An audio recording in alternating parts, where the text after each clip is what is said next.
Information-fueled. Opinion-driven.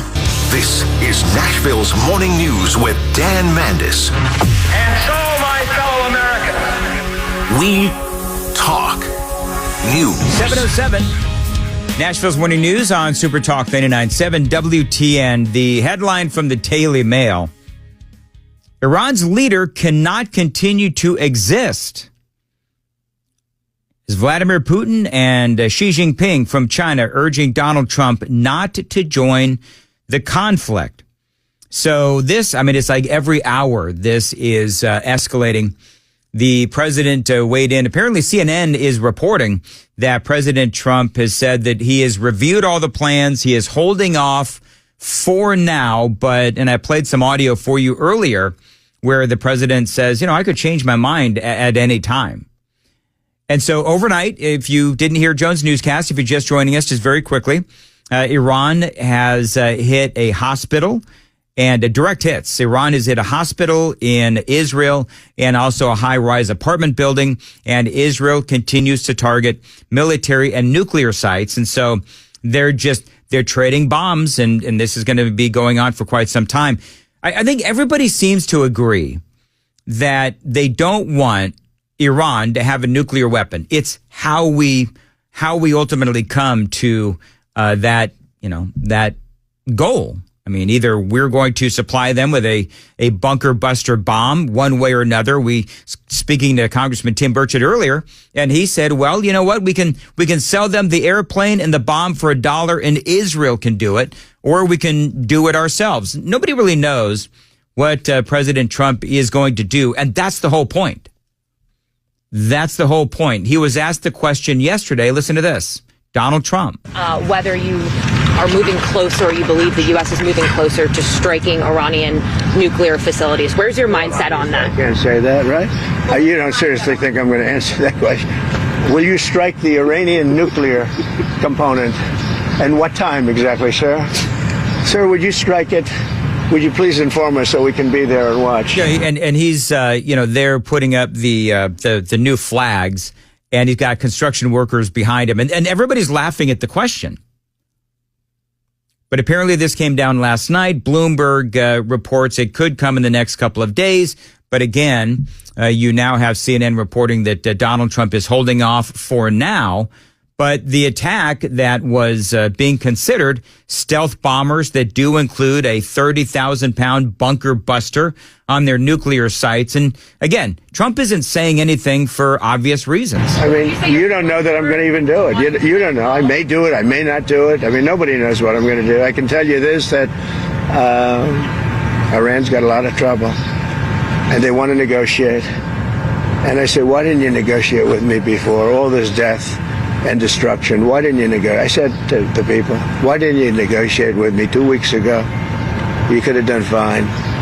You would have had a country. Yeah, and so that is President Trump, and ultimately, we don't know what's going on. The only person that knows where he stands really, truly is Donald Trump, and you just heard him say it's going to be a last-minute, a last-second decision. The plan's in place.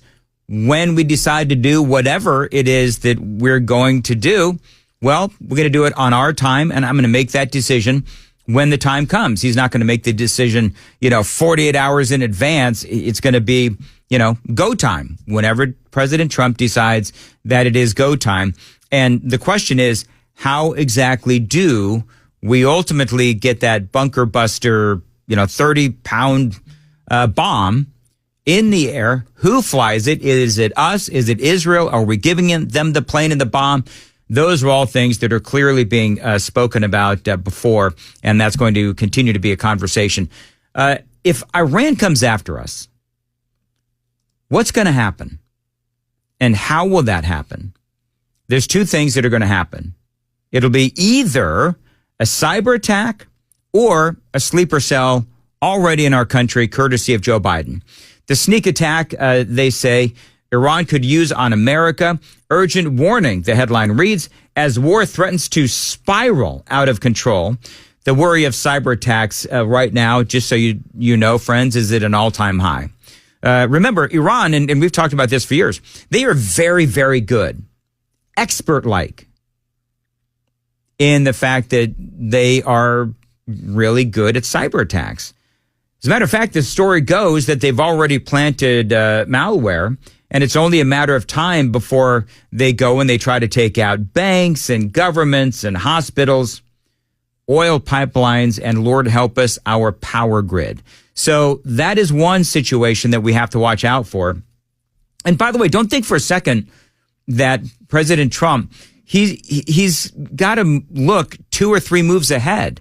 So one thing that he's doing is he's considering, okay, so if we, for example, use the bunker buster and then Iran hits us with a cyber attack, are we going to be able to ward off that cyber attack? Do we have the cyber defenses in place? Because you know that that's what they're going to do. That's number one. So he's got to bake that into the cake on this decision. Terrorists, of course, you all know, and we've been talking about this forever. We already know that Iran more than likely has terrorists in our country. Border Patrol said that they encountered hundreds of Iranian nationals at the southern border, which means that many, many, many more got through during the 4 years of Joe Biden. And that's just a fact. And so Iran could do any number of things. We always said, and I said this for years, that we'll be suffering the consequences of Joe Biden's border for years to come, for decades to come. And part of Trump's calculation on all of this, again, has to be steps ahead of, if we do this, Iran is going to do that, and then we're going to do this in return. So all of that is being discussed at the highest of levels. As far as Israel goes, they've got to do what they've got to do. And I run the risk of repeating myself over the last several days, but they do. I mean, Israel is going for it. I mean, they are laying it all on the line. They're putting it all on the table. And so you just heard the headline out of the Daily Mail this morning, just about an hour ago, where you've got high-ranking officials within Israel saying that Iran's leader simply has got to cease to exist. Obviously, that's calling for some sort of regime change, clearly. And so there's a lot that President Trump has to think about.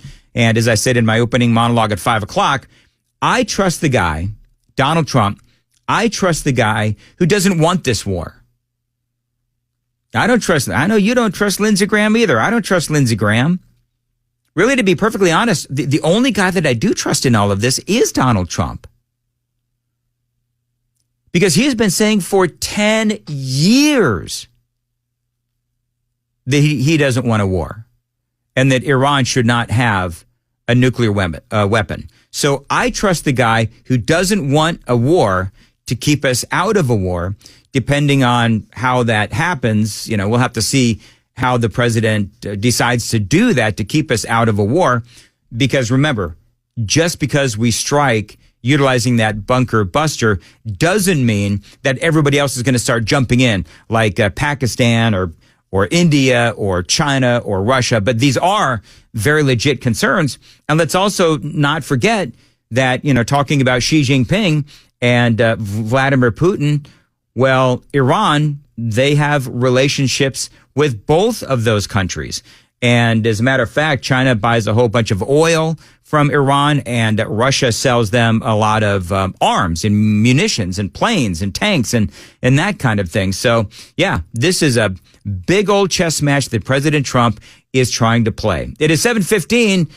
The really moronic comments from The View is coming up next, and also coming up at 7:38, some local matters that we're going to be speaking to about with House Speaker Cameron Sexton. It's all straight ahead. Time to check the roads on WTN. Very good. As far as your weather today, a high of 87, thunderstorms. Is it still raining in places across Middle Tennessee? Rain continues also in some parts of Middle Tennessee. All right. The cackling hens at The View. They had some absurd thoughts. Whoopi Goldberg.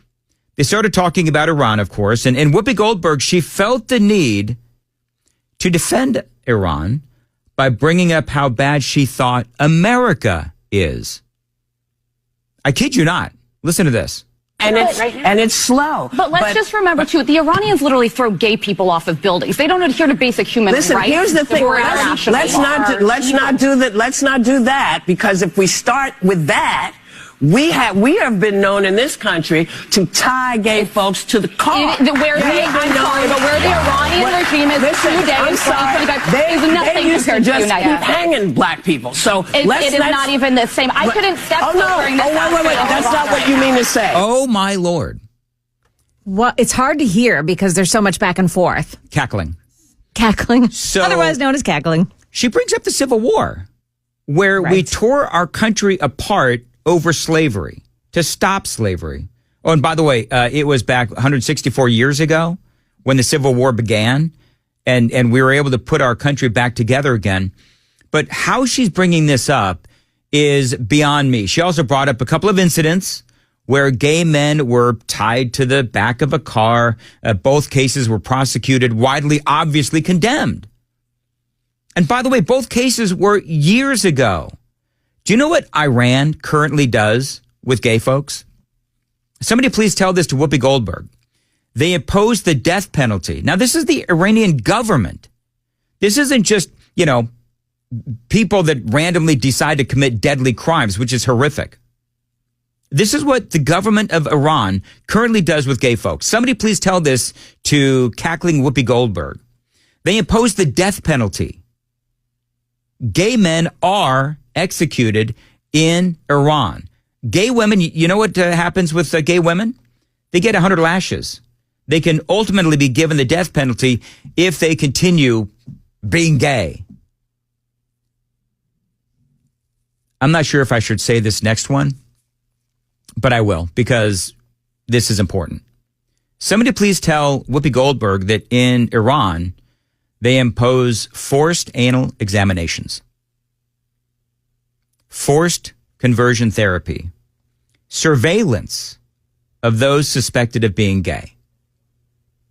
That's what they do in Iran. Is that the same as a couple of incidents in this country where people have done stupid things against gay people? Clearly not.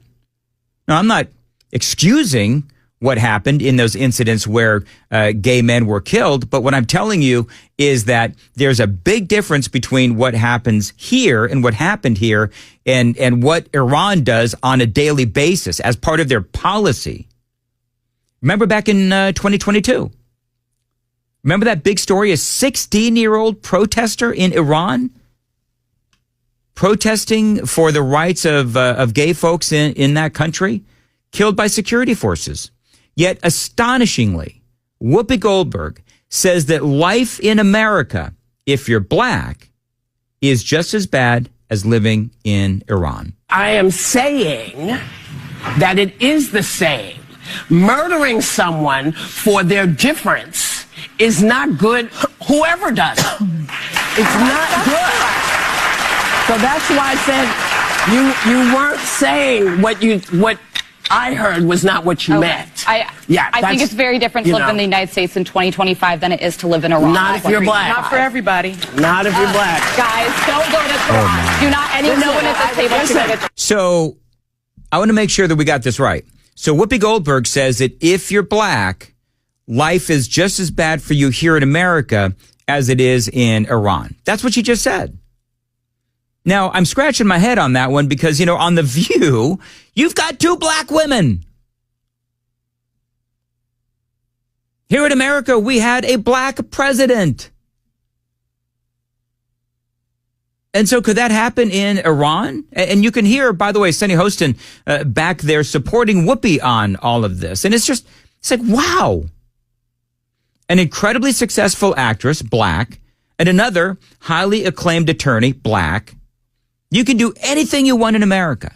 Yet somehow, Whoopi Goldberg says that if you are black in America, then, oh yeah, life is just as bad for you here as it would be in Iran. It's absolutely stunning. I'm talking about nobody wants to diminish the very real problems we have in this country. That is no one's intent. Good. But I think it's important we remember there are places much darker than this country and people who deserve rights. Not everybody feels that way. Not everybody feels that way. Listen, I'm sorry. You know, when you think about the fact that we got the vote in 1965. Okay, they don't have free and fair elections in Iran. It's not even the same universe. They can't go out of their house. The women. You know what? There's no way I can make you understand. Yeah, you know why, Whoopi? Because what you're spewing It's is indefensible. It's nonsense. Yeah. It is absolute nonsense. And I know people are like, why do you play Whoopi Goldberg? Why do you play The View? Because it is important to note that as dumb as they are, did you hear the audience applauding when Whoopi Goldberg spewed that nonsense? Did you hear that? They applauded, which means that there are people that Whoopi Goldberg, Lord help us, is influencing. And the reason why she can't make anybody understand is because her points are so incredibly absurd. In Iran, there are literally laws on the books that call for the death of certain types of people. Discrimination against certain types of people. Death for certain types of people. We don't do that in America unless it's the death penalty for people that have done something abhorrent like kill another person. It blows my mind that ABC pays Whoopi Goldberg to spew this kind of stuff. It is so shocking. And whether it is Whoopi Goldberg or Joy Behar, it's like you get paid despite the dumb stuff you say. Good Lord. I mean, it's like only in America, I suppose. Yet Whoopi Goldberg, she is paid to say these things, yet America's awful. Got it, Whoopi. Thank you. 724 and Joan Jones, who says really smart things all the time on WTN. Too much pressure. I know, man. You can't suck now. What's coming up? We'll tell you which country's leader is calling on the U.S. to cool it when it comes to Iran. Also, why you may soon not have that safety net that we like to call Social Security. All of that and more coming up at 7:30 on Super Talk 99.7 WTN.